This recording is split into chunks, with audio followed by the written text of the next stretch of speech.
Hey guys, welcome back to Tutorial Millennial YouTube channel. In this video, I'm gonna show you how to find out which Instagram email you are currently using. First, you can click this button, profile. Okay, click, and then you can click this three-line menu over here.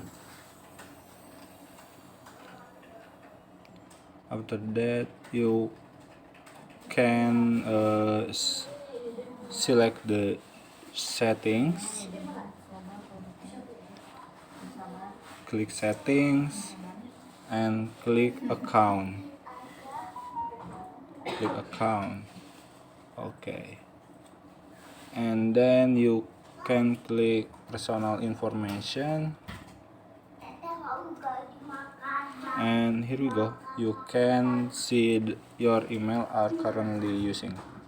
Okay, over here.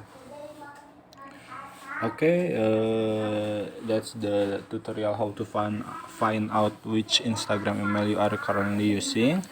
I hope you enjoy the video, and if you like the video, you can press like, comment, share, and subscribe button. Thank you for watching, and see you on the next video.